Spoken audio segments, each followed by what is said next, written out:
And by the way, I don't mind being somebody's baby. Like I'll compromise myself a little bit. I just don't want to compromise my entire life. Sean Donovan here with Donovan Digital. I have a special treat today with this video. I was recently at a marketing workshop in Miami, the 10X Marketing Execution Workshop. This is part of Grant Cardone's programs, and it was a 3-part series accelerator program that I signed up for this year: sales, scaling, and marketing. This was the marketing event, which was my favorite as a marketing professional. But we had a special treat. Grant came in unannounced and started recording him. I thought maybe it'd be about 5-10 minutes. Turned out that he was with us for about an hour, sharing great stories, a lot of insight, tied it to marketing, how important marketing is to any business, and actually how marketing is senior over sales, which, coming from the sales guru that Grant is, this was a change of his philosophy, if you will, over the years. And it was really interesting hearing some perspective on that. So if you know Grant Cardone, you're really going to enjoy this. If you don't know him, you'll probably enjoy it even more if it's the first time you've heard him. But great insight, really entertaining, enjoyed it. There's no editing here. All I'm doing is sharing with you what I recorded on my iPhone, unfortunately in portrait. So you'll see the sides filled in on the video, but great stuff. Yeah, hope you enjoy it. Please share your comments. Would love to hear from you. Thanks a lot. Sales guy that hated sales. This is a sales workshop, right? Marketing. I don't know that shit. But I was a sales guy. I was a hardcore sales guy. Like, I had gone from hating sales, like hating it, like I hated it. I lost 7 sales jobs, and I didn't like opening with somebody. I didn't like greeting people. Still don't really. But it was not easy for me to speak to people. One-on-one, I got good one-on-one. If you added another person, it blew my mind. Then I got good with 2 people. If you added the kids and a grandmother or an aunt or a consultant, I lost it. I could not sell to 5 people at a time. So those were all things that I was struggling with. I couldn't sell a pair of shoes. I lost a job. I was in a clothing store, lost that job. In a furniture store as a salesperson. I was 17, 18 years old. Lost that job. Like, I hated sales. And I was 25 years old. The only people that would hire me where I lived, I was in Lake Charles, Louisiana, 25%. This is back when unemployment was a real number. It's not a real number anymore. Like now they have it seasonally adjusted, COVID seasonally adjusted, and unemployment COVID seasonally adjusted. So now it's so adjusted you don't know what the real number is. But back then, this is probably 1978, maybe 1980, 25% of the people that lived in the town I lived in were out of work. So you weren't going to get a job. If it wasn't in sales, you weren't getting a job. You couldn't get a job at McDonald's. Those jobs were like, people were like, I'll do that job. And I think I was getting paid at that time, I don't know, $2.65 was minimum wage, or $1.75, and gasoline was $0.25. And I hated sales. And I was coming out of a treatment center. I left a sales job. I was at a car dealership. Went to the treatment center for 28 days. They booted me after the healthcare. They're like, you can leave now. You are recovered, which is code for your health insurance is run out. Good luck.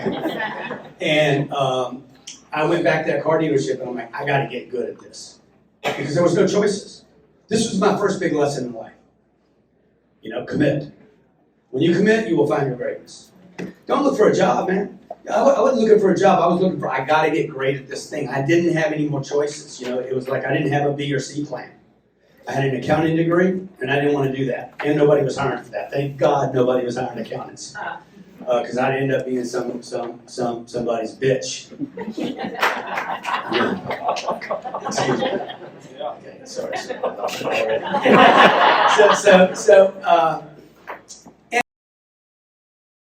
And by the way, I don't mind being I'll compromise myself a little bit. I just don't want to compromise my entire life. So for moments, I'll compromise, right? So I came out of that treatment center. The drug thing, I was so scared of drugs. I was the car dealership I was selling cars at. It was basically a little hamburger or a hot dog stand that had been converted. And I came back there, and me and another guy, Mike Porter, a young black guy that was about my age, he was committed, I was committed, and I'm like, let's get good at this guy. And he said, okay, what do we got to do? I said, we got to train every day. We got to train, we got to role play every day. I knew nothing about marketing. Marketing wasn't even a concept to me. It was like, she comes in, sell her car. Like, it was like so raw. Like, make her feel comfortable. Like, and then I started studying this whole sales game, and I started selling stuff. I went from making $3,000. I remember when I made $4,000 my first month. Probably being clean helped. It could have helped. You know, like when you're doing, you know, when you're freaking like, you know, waking up and drinking, or waking up and snorting, and waking up and smoking, it's kind of hard to like be in touch with the communication of the customer. You know, when your whole body's freaking out every day. So I came back, I cleaned up, started practicing, like educating myself how to make eye contact, like simple stuff, how to greet somebody, make them comfortable, how to land them on the right vehicle, like how to make sure that that's the right car, how to get them to make a decision, how to negotiate, all that stuff. I would spend the next 9 months, the first 9 months out of treatment, me and this guy would role play every day for an hour.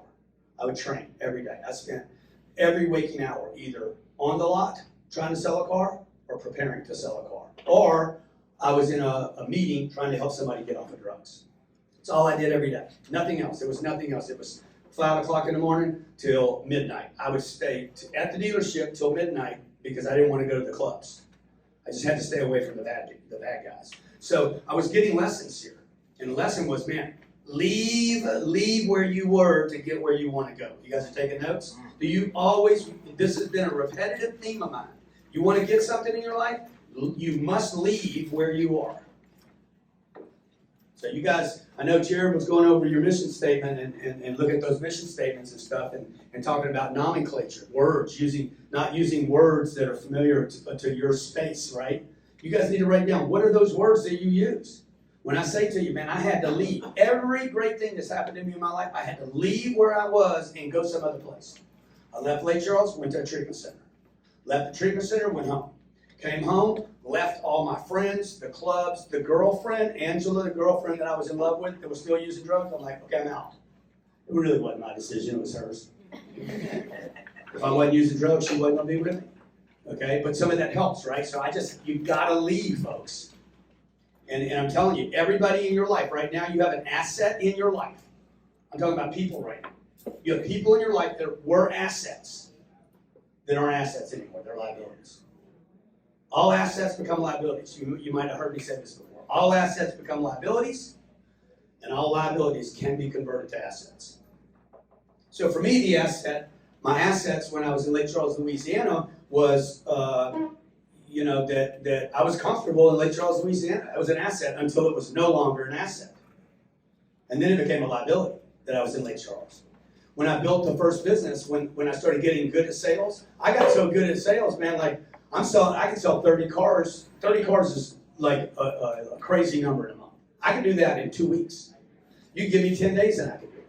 Like, you could probably give me 5 hours and be like, okay, I'm gonna hit my 30. Like, I could almost do anything to generate this number. I can get there, right? That asset became a liability later. It became a liability to me because it became the stop, right? It became my cap. You understand what I'm saying? Like, okay, I know how to do this now. At some point, you're like, okay, you're gonna burn out now. If you keep doing the same thing successfully over and over and over again, and you don't take it to another level, you're gonna experience what you guys call burnout. Burnout is not about working too hard. Nobody's ever died of working too hard. People burn because they lose their purpose, right? I lose purpose. And when I lose purpose, purpose is to grow. You want to grow. So I'm banging out these cars. Okay, I'm cocky as hell. But I don't know anything about marketing. I'm completely dependent upon the traffic the car dealer brings to me. And one day I went to him, because this dealership needed me very badly. Okay, like I wasn't there, the production of the store would stop. The momentum of the store would stop. And I knew that there was a guy there stealing from the dealer. And I went to the dealer and said, look, this guy's stealing from you, man. He's like, mind your own business. I said, excuse me? Mind your own business. So, okay. I walked over to that little store that you guys saw right there, packed up a box, and walked out of the place. Second big lesson. I leave stuff before I know where I'm going. Like, if you study my whole career, if you study since I was 28 years old, 29 years old, I leave before I know what I'm going to get. When I went to treatment, I didn't know what I was going to get. I left.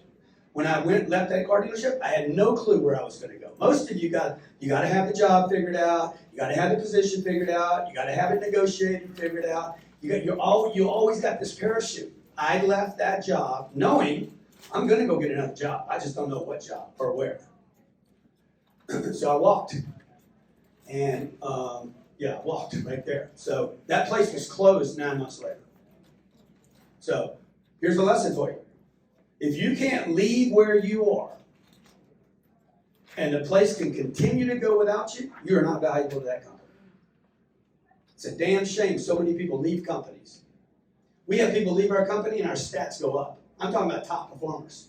People that came in here, got good, lost their gratitude, started causing problems. They're high producers. We taught them how to be high producers. I'm giving them the leads. I'm warming up my brand so they can come in here and sell stuff and make it easy for them to make a lot of money.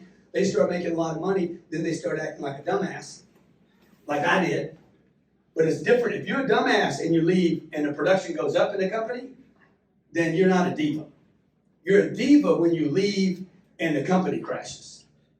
You understand what I'm saying? When I left that company, they lost 2 car dealerships, not one, not just the one I worked at, but the second one as well. So the point of that story is if you're going to be a superstar and a diva, you need to be a superstar and a diva. You need to be Tom Brady. You need to be like, if I leave, y'all lose. And that's the position. How many of you here work for a company? That's the position you need to get yourself into. Then you become a partner in the company, not a worker. You become so valuable to the company, you're like, look, I don't want to lose this guy or this gal. I need this person. They're so valuable. And that's the target. The target should not be how much money you make. The target should be how valuable can you be to a company to where they become dependent upon you. The asset you are actually becomes a liability to the company. You understand? They're like, oh my God, I can't lose it. Because you've created so much value for the company. This is not taught in schools, man. We're teaching people in schools how to learn to code and how to go deliver a code, but not how to become so valuable that we're like, hey, can you run this department? Can you take me worldwide? So that should be your goal. Now, when I left this job, what I realized when I started my own business is I didn't know anything. I didn't know anything about marketing. Like marketing today, if you'd asked me back then, man, what's the most important thing? Sales. Sales is the holy grail. You see YouTube videos. Sales is the holy grail of everything in the universe. And I'm telling you right now, I was wrong about that. Okay? Sales is not the most important thing. Marketing is the most important thing. Maybe I'll change my mind on that too one day. But right now, today, while you sit here, I'm telling you, number 1, marketing, number 2, marketing, and number 3, marketing. If I knew what I knew today, and if you go back to 10 years ago is when I made my shift. And I'm like, okay, I'm going to promote. I had a conversation with Jared yesterday. Jared, I want to spend every penny, every free penny we have on marketing. And I don't care if there's a return. I don't care about ROI. I don't care. I spend $1 and I lose $1. I don't care. Okay? Because guys, if you guys want to get successful, what is this chart? What is this chart about right here? That's basically 2010 where you started with brand and social. And yeah, you couldn't find it. You couldn't find it in the deck. No, it's in there, but I'm using it. Yeah. So look, this is people, man. The most important thing to you should be contact with people. Success is a contact sport. How many people can I make contact with? Period. End of story. It's not good contacts, bad contacts, qualified contacts. It's nothing. How many contacts can you make? Now, if you've got a reduced period of time to hit your target, then they need to be qualified. Okay? The higher qualified this qualified, able, and willing, qualified. They can do what you're asking them to do. Okay? If she's not qualified to pick up 400 pounds, so if I need somebody to pick up 400 pounds, she is a person, she is a contact, but she is not qualified, able, she might be willing, right? But she'll fail the test. Everybody agree? If I want to fill up my fund, okay, I'm raising, I think we have $2 million left in our fund. It's going to be finished today. I go to one guy, and he's qualified. He's got $2 million. I'm like, bro, you liquid? Yeah, man, I'm sitting with $20 million in cash. He's easily qualified. Is he able? I don't know if he's able to stroke a check for $20 million today, or $2 million today. I know a lot of people with $20 million, and they cannot write a check. You understand? They're not able. Maybe he's got a divorce going on right now. It's like, dude, I just can't cut a check right now. See, you guys got to find out. When you're doing marketing, you need to know, what am I trying to sell this cat? Right? Is he qualified? Do you even want a qualified person? Do you want a qualified person, or do you just want a bunch of people to know you? Like in the beginning, I just wanted a bunch of people to know me. That's why if you go back to that one graph, no, that's fine. Stay right there, okay? See, this is 2010. Look at the date on this. This is when I started my game. What's the date today? What is this? 11 years? 11 years ago. If you put my name in Google Trends 11 years ago, this is where I was. This is zero right here. There was nothing. I had zero, nothing. Right where you guys are at right now. If I throw your name in there, I will see nothing. It's like you don't exist. Non-existence. You understand what non-existence is? You are physical, but no one knows you're there.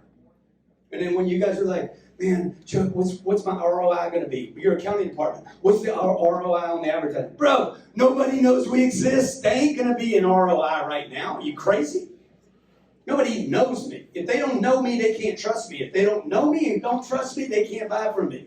You guys worry about trust first. I worry about people knowing me first. So my goal, first, starts with a commitment. Everything starts with a commitment. I said, I'm going to blow this graph up. I don't know what it's going to get me. I know this. People not knowing me is going to be a problem. 2010, I was made aware of that because I was in one vertical. How many heard this? The riches are in the Niches. Y'all don't know what I'm saying, man? It's bullshit. I'm glad you don't know it because it's stupid. Okay? There ain't no money in the niches. Okay? The niches make you dependent and you become a liability to the niche. So if you're a plumber, what business are you guys in? What are you in? What is it? Demolition. He's in demolition. If he becomes the greatest demolition guy, I don't even know what that is. Sounds exciting. That blows some shit up. Okay? So if he's in demolition, and the only vertical he is in demolition, that means plumbers won't know him, contractors won't know him, steel people won't know him, Caterpillar won't know him, right? Social media people won't know him, like the Kardashians aren't going to get to know him. The health industry's not going to know him, and more people are interested in health than probably any other thing other than sex, right? So porn sites are the #1 hit sites in the world today. So you got all this traffic going to porn sites, and he's trying to get demolition. So porn sites are actually competition for his business and his eyeballs. You got churches, you got spiritual development, you got vaccines are being hit right now. People like, what is ivermectin? What are these new things, right? What is RNA? So all that becomes competition for eyeballs. You understand? So if you look at this, like this big spike right here, I think this spike right here was the bankruptcy video. Is that right? Somewhere around here, we did the bankruptcy video. And the bankruptcy video just took our Google trends right through the roof. We didn't plan that. What we planned and committed to was that I would get 7 billion people to know my name. It's not how I get 7 billion people to know. I know out of 7 billion people, there's some qualified, able, and willing people. Everybody agree? I don't know what they're going to buy from me right now. I just know I got to get attention. Money follows attention. So how do I get attention? And when we started doing this, I just want to show you this. Nobody knew me down here, folks. Nobody. I mean, a handful of people knew me in one industry, and that was it. And so Jared was on the team, Sherry was on the team, and one what was that other guy's name? Sasan. And we left Sasan back, came over here, started our gig. Nobody knew us in Miami. And I'm like, we got to get out of non-existence with the world. I got to get the world to know me. And Facebook was popping, YouTube showed up, YouTube, then Facebook. And then you see me look at all these distribution channels to tell stories on, because TV and radio are not going to pick you up. You're not going to be on the Joe Rogan show.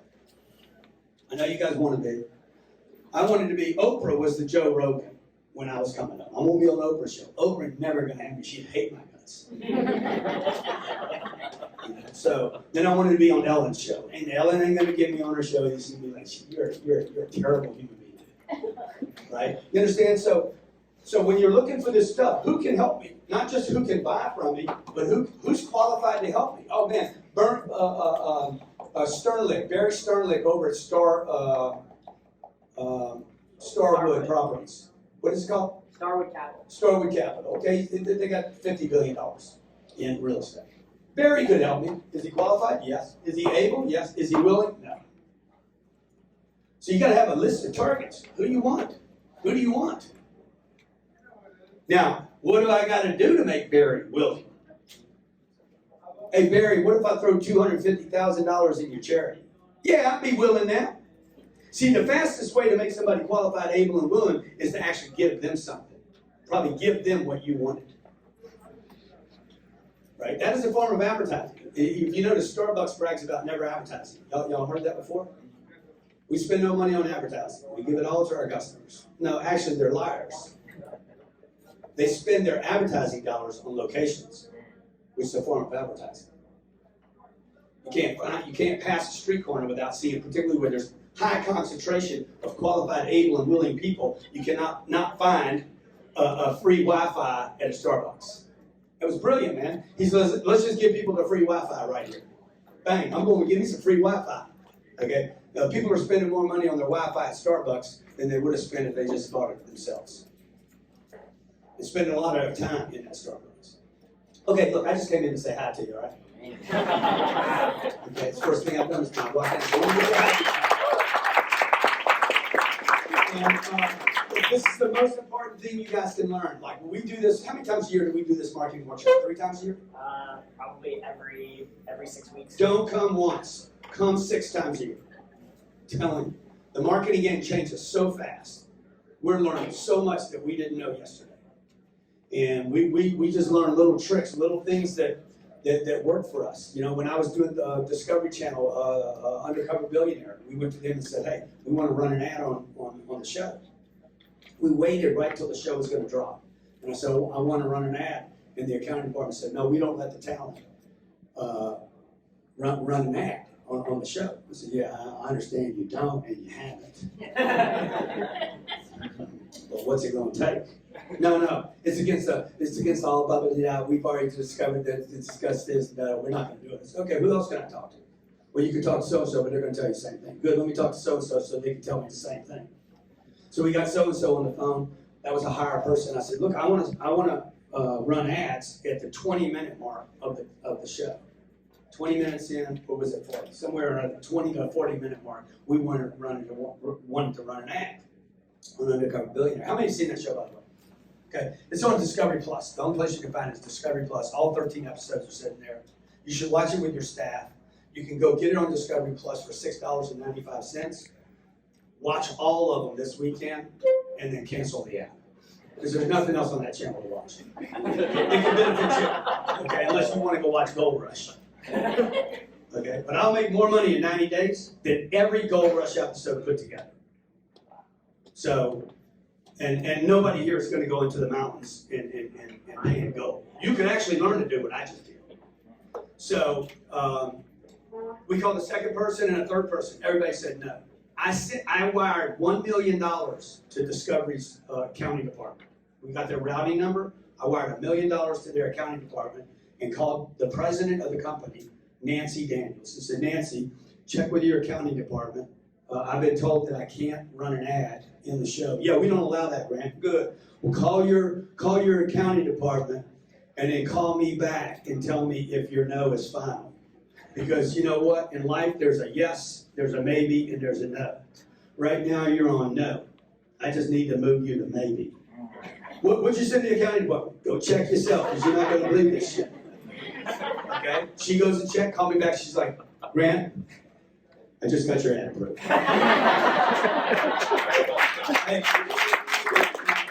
Now, what do you got to do to pull that off? You got to be committed.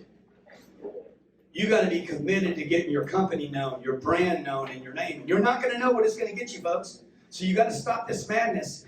Alan is going to be talking to you about ROI and metrics and return on investment. And that's cool. You need that, okay? There should be some kind of measuring stick. But when you're completely committed, okay, and you understand the cost of not being known is everything. Every dream you have, the ROI on not getting known is nothing will happen for you and your family in your lifetime.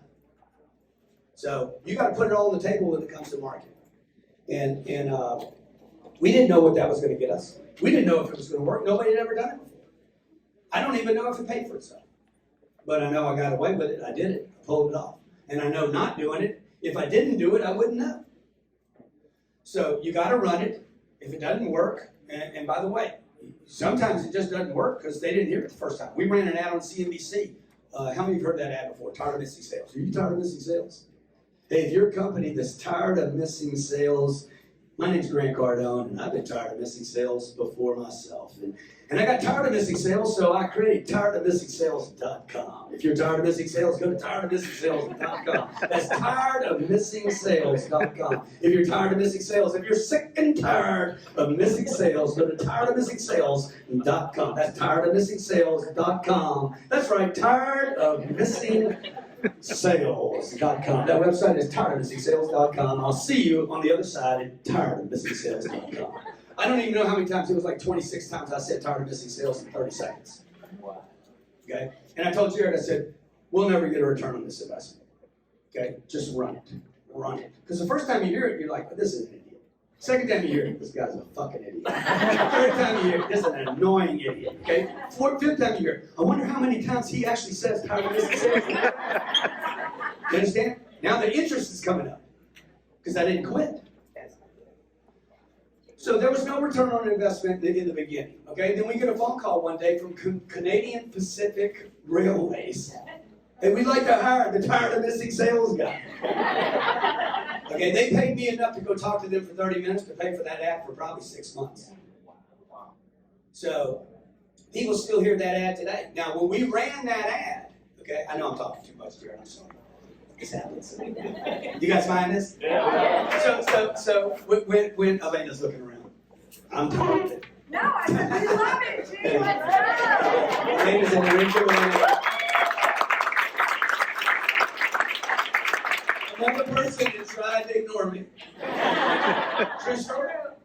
Best things that happened to me in my life, man. People tried to ignore me in the beginning. They didn't like the way I said it. I'm too sharp. I'm too blunt. I'm too raw. I didn't say it right. You know, many of the words that I use, I don't even pronounce right. Product.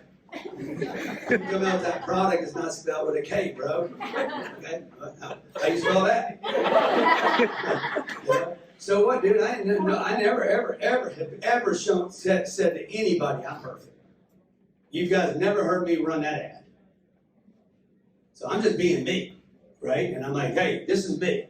I'm going to find out of those 7 million people, I'm going to find somebody, 2 groups of people, somebody that resonates with me. This man already does, okay? How old are you, man? 21 years old, man. He's my target, by the way. Because he can spend money with me a lot longer than most of you can. Some of you in the room shit. Whatever you gave me this weekend, I'm glad I got it, because there's probably nothing left in your money. You're running out of time. This guy's shit. I'd rather him with a lot of time than him with a lot of money. Okay. Now, while I go after him, I end up ignoring the 50-year-olds. So watch how much attention we put on 50-year-olds in the next 3 months. You're going to see a bunch of organic stuff going for people that are over 50. You've seen some of it already here, right? Who's over 50 in the room? Because they have all the money. He has all the time. They have all the money. Okay? What you want is both of them. So anyway, I'm going after these 2 niches on these 7 million people. People that just resonate with me, like, dude, I like this guy. It's very, very small percentage of people. Most people, the biggest group is going to be the people that just like, yeah, I didn't get it. Or they didn't hear it, they didn't see it, nothing. They had no reaction to it. Elena. That's Elena. No reaction at all to me. I don't even exist in the universe.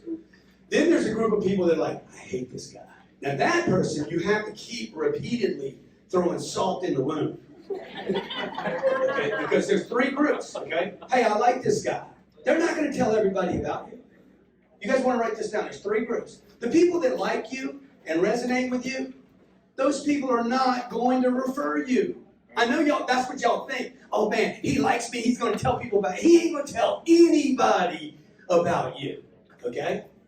Some of them, particularly the qualified, the higher qualified and able they are less likely actually to even comment on the post. So I got people at Goldman Sachs watching my material right now. They never comment. Ever. The most qualified will not comment until I'm having a drink with them. Hey man, I saw that video you did, man. See, I didn't even know the guy was watching me. He'll never say anything to me until I'm with him in private. Man, I saw that thing you and your wife did. You know, that was cool, man. I'm having trouble with my wife, man. Can you tell me how to handle this situation? Handcuffs, man. See, once we're talking, then we can talk. That guy's not coming. He's a voyeur. There's millions, hundreds of millions of voyeurs on the internet. Okay, they're just watching. They're not saying anything to you. They don't show up in comments, likes, they hit nothing. They even wonder what they're doing there. They're just getting pleasure out of watching. Okay, a lot of people on Clubhouse are going into audiences and just listening. They don't actually want to talk. They just want to listen, and they're loving it. I'm talking about qualified people, seriously qualified people, just in there like under different names too, like just listening, hanging out, watching people battle it out, you know, and laughing about it, taking sides. So there's the people that like you. There's the disinterested. They just boom. There's nothing. When I met Elena, there was zero interest in it. She's doing her life. I'm doing my life. I show up. I'm like, ooh, that's cool. That's cool, man. Wonder what that'd be like. I get all interested. Just because I'm interested doesn't mean she's interested. See, marketing in front of somebody or marketing on the internet, there is no difference. It's just you got Instagram between you and them. But you really need to think about it's no different. I'm making contact with a person. You guys have to have these people in groups. So you're thinking about, how am I talking to them? Right? How am I communicating to the person that's interested? Yeah, you're cool with me. Then you don't even know I exist. You watched 6-minute video and don't even know what I just said. And then there's the group of the haters. The haters are the ones that are going to promote your post. So those are the people like, we got a whole list of people here that we just use on a daily basis. They think they're liabilities to me. We think they're assets to us. You understand? Because they're going to go back. What I try to do, like there's one Clubhouse. Who's on Clubhouse here in the room? Okay. There's one Clubhouse I go into every 2 weeks just to trigger this guy. Just talk. You can tell him I do this too. Tell him I was in here. I just go in his room just to trigger him, man. Because all I got to do is be there 20 seconds and I fucking drive this guy crazy. And I trigger him. My wife's like, why do you waste time? Just to trigger his shit. And then he's going to work for me. He's going to work for me for 2 weeks. For 2 weeks, he's going to talk about me in his room. He is going to do a room on X, Y, and Z and bring GC. And I'm not even there. I'm not spending time, energy, or effort on him. And he's going to sit there and talk about me because he's triggered. So you want to use these people that become the haters and the criticizers. So don't block that, okay? Very seldom do I block somebody. I'll block them when they start, if they say anything negative about the kids, like nasty negative, or anything about religion. I'm like, okay, leave that alone. Those things are off. When you start taking people's religion in, that's just like too far. If you can't figure out what too far is, block it, stop it, okay? And the rest of them, like, you can say anything you want about me. I'm not going to block you because you say something like, he's an idiot. You said you should never buy a home, and then you bought a home. Yeah, that's right. I sure did. I sure did say that. I sure said, nope, you should not buy a home, and then I went and bought one. And if you want to know why, I'm happy to tell you. So I'm not going to stop that guy from disagreeing with me. That's marketing, right? You want those people in there. And when you start stopping that, because if you notice, if you go through like a YouTube thing, can you pull up my YouTube? If you pull up a YouTube post and the guy says something negative about me, let's say there was a lot of comments, a lot of activity, and there's a negative comment, if you look at the replies to the negative comment, they're 20 times. So I don't have one in mind right now. But these guys, like our YouTube channel, this YouTube channel is stupid. Okay, this is health advice for men over 40. See, I just told you I'm going after a 50-year-old target. So there's 62,000, 1,400 comments. Let's just see one. I told people with Bitcoin fails. That's stupid. Like that. These guys that are 25 to life. You know, it's just ridiculous. But that's fine. Let him play. I didn't take his. I run a promotion. He tries to drop in on my thing to steal my audience. I don't stop him, get rid of him. Because the more people that reply that there, the more people are spending time on my YouTube channel. So let me just see here. Anybody, let me see. You're an inspiration, Grant, 37 likes, and 2 replies. Okay. Hold on, don't go so fast, man. Let me see. I'm looking for a bunch of replies. Go down. Somebody will say something negative in here. Let me see how many people didn't like this video. Where's that? Where's the... Oh yeah, 28 people didn't like me. We know we're going to get 28 people that don't like me. I mean, I said low number. I'm actually disappointed. I'd like to see that number like 200, 2,000. Go look at a real estate video. 20,000. Like the more dislikes you could get on something, actually you'd be doing that. Pull the bankruptcy video. Watch that thing. That thing scream. Or the Arnold video. I had family members, okay, calling us. Elena, the next morning, Elena, I am so upset. She got her Chanel bag. I am so pissed off. I cannot believe you have done this to us, okay? That's not his video. Go back to his page. But this is somebody else doing a video. Look at this. Grant Cardone bankrupt confession, going to jail. 22,000 people listened to this. 121 people liked it. This is somebody else doing a video about me. So you guys won't do that. You just will not. You guys all want to be perfectly beautiful, perfect, no flaws, nothing. That ain't real, guys. Nobody's watching your video then. If you're going to be perfect all the time, nobody's going to listen to you. And they're definitely not going to repost you, and they're definitely not going to go make videos about you. So if you want to go big, I'm not talking about going viral. I'm talking about going live. People want to go viral. We never talk about viral here. I don't think we've ever had, Alan, did we ever talk about let's do a viral video? We talk about doing videos that go live, meaning they hit a lot of people. The video that I did with Moderna, with the RNA, Dr. Malone, that video screamed. We knew there was a chance it would be taken down, so we backed everything up. We dropped it at Grant Cardone TV. Can you pull up Grant Cardone TV, Johnny, and tell me what that video did? Because everybody's like, what do you got to do with Robert Malone? Dude, everybody is interested in the vaccine. I want to know what it is. Many of you want to know what it is. When I go to Clubhouse and I see these rooms, 2,000 people in a room, spending 4 and 5 hours every night talking about a vaccine, I'm like, I need to have an opinion about the vaccine. You understand? Why? Because there's interest there. And interest becomes competition. What is this, Johnny? We got 65,000 on this page.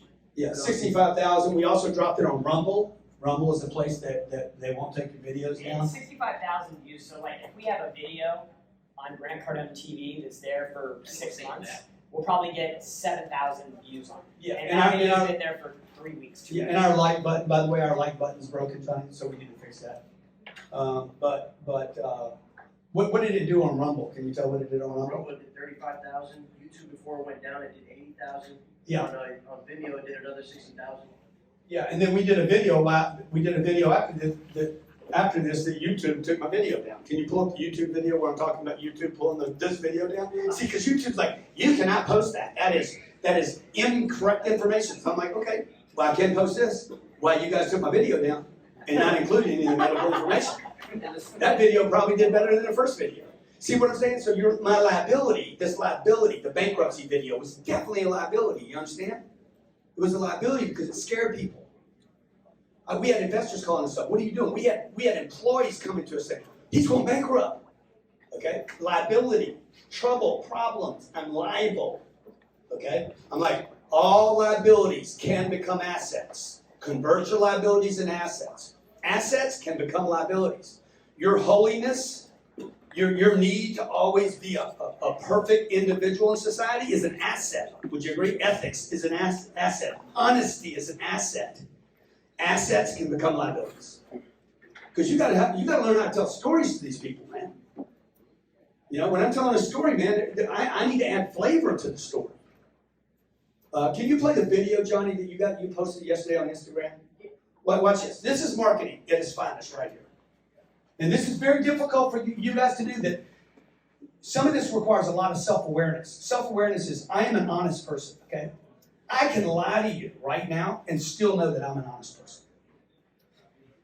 I can literally tell you a lie right now and walk away and say, I'm cool. Because I'm not hurting anybody with whatever my little lie is. Okay, watch this. And marketing requires, by the way, all marketers are liars. There's a book called All Marketers Are Liars. You should read the book. You can't just have ads. You gotta have a story. No, that's a general you just said. Yeah. That's why. So we just kind of. Those 2 kids I got? Yeah. Damn. I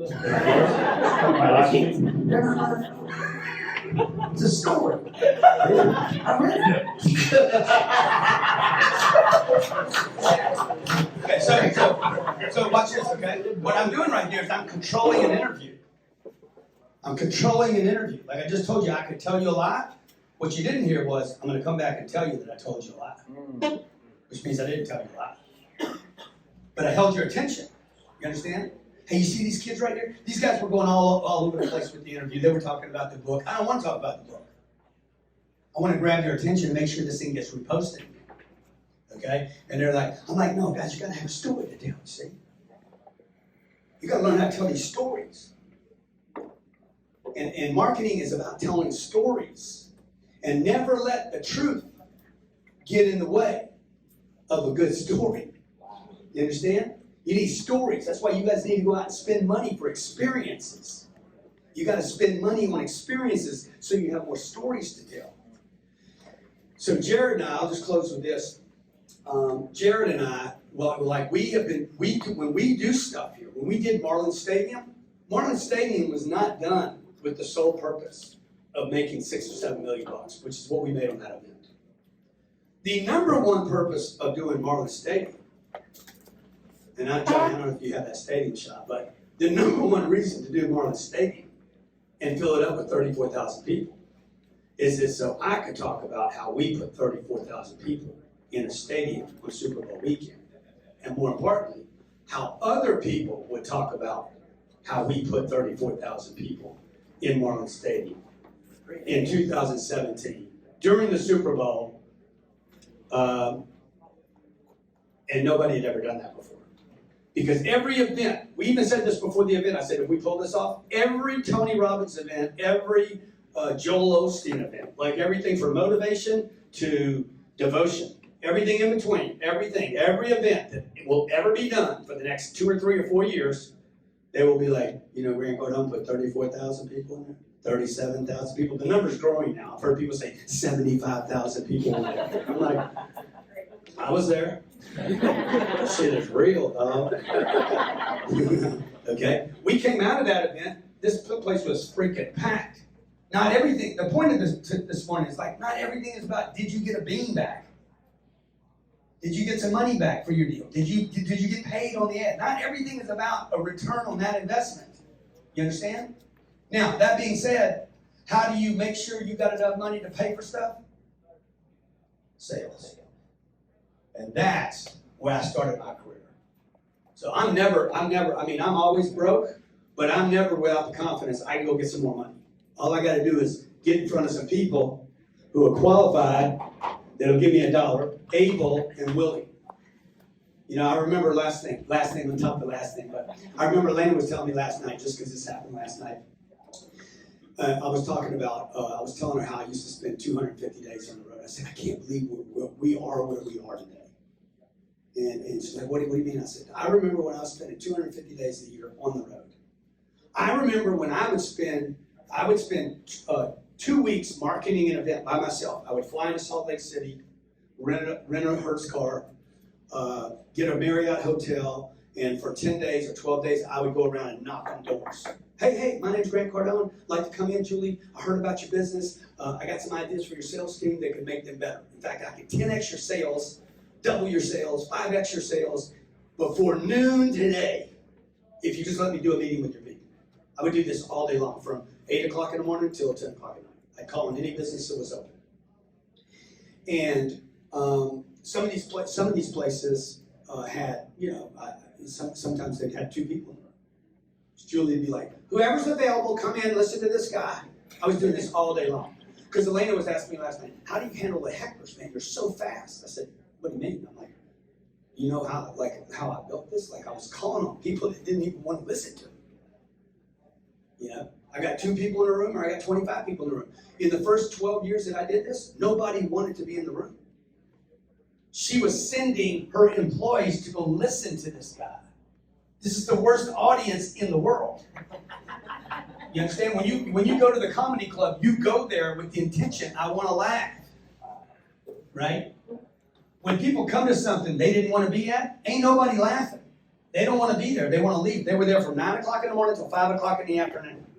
They didn't pay and they didn't want to be there. So I had to learn how to handle people, to be quick on my feet, to keep people interested.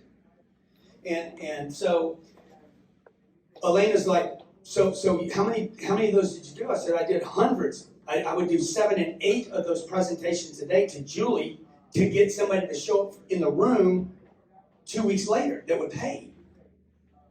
I was doing this kind of marketing, 1 door at a time, okay? And I got good at doing it. And I'd fill the room up, and in the beginning, I'd start filling the room up. There'd be 200 or 300 people in there, and then I would sell products on the breaks. Like, you've been to these, how many have been to one of these conferences where they're like, go to the table, run to the table right now and get your package? That's what I was doing, okay? But they would come in and listen to me all day. I'd educate them all day, and I'd be like, for $3.95, you can get this package, go to the table. Well, when they went to the table, guess what I would do? I would run from the front of the room to the table. And $3.95, credit cards. I was doing everything, the credit cards, the collections, like everything. And I was doing that, that's why I was on the road 250 days a year. So, one day, we had gotten, I don't know, I've been doing this 6 or 8 years now, so we were starting to figure it out. I came home and I had made $60,000. And Elaine and I were together now. She was an actress. We were in Los Angeles. And dude, it was like 60 grand in one day. I was like, oh my God, Elena, look at this. $60,000.